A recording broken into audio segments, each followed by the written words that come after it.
based in Guam took off and flew close to the authoritarian state, linking up with South Korean and Japanese fighters along the way. On July 7th and 8th, pairs of the 150-foot-long jet bombers, one of America's most powerful warplanes, carried out the missions, termed demonstrations by the Pentagon. The high tempo of bomber flights in the Pacific is not entirely new. Lancers based at Andersen Air Force Base in Guam are flying show-of-force missions at an accelerating rate, according to a recent report from Air Force magazine. These so-called higher headquarters-directed missions from Andersen, including the recent flights near North Korea, numbered 73 in 2016, according to the magazine. That's a 62% increase since 2015. The Air Force expects the number of such missions from Andersen in 2017 to far exceed 2016. We're probably going to approach a potential of doubling it again this year, Air Force Brigadier General Stephen Williams told the magazine. The B-1 is one of the Air Force's 3 classes of long-range heavy bombers, along with the B-2 Spirit and B-52 Stratofortress, but the B-1 does not carry nuclear weapons unlike the other 2. Given this fact, the Air Force treats the Lancer as a workhorse, and regularly sent the variable sweep-wing bomber on intensive missions over Iraq, Afghanistan and Libya for more than a decade.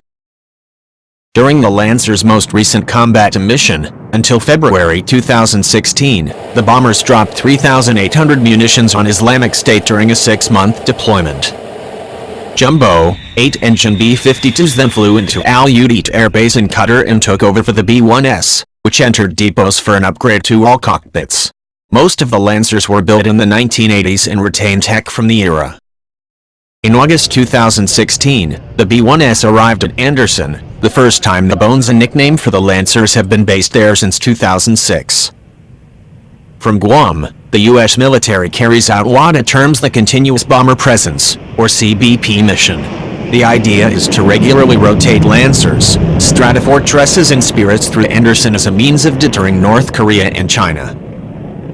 In a rare sight, all 3 bomber types shared the same runway when the Lancers arrived last year. The B-2 is few in number, 20 in total, including 1 in a test squadron, and is getting old. That leaves the bulk of the CBP mission to the B-1 and the B-52, the latter which dates to the 1950s but which has been continually upgraded. While these bomber rotations are regular occurrences, a B-52 crashed and burned at Andersen in May 2016. In 2008, the Air Force pulled its B-2s out of Guam after one of the stealth bombers crashed following a sensor failure.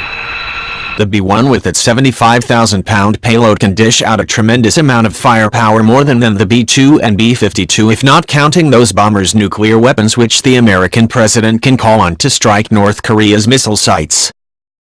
A single Bone can carry up to 84 500-pound bombs or 24 2,000-pound Mk-84 bombs. In addition, it's capable of long-range striking power with 24 AGM-158 JASSM missiles, allowing strikes deep into North Korea from hundreds of miles away.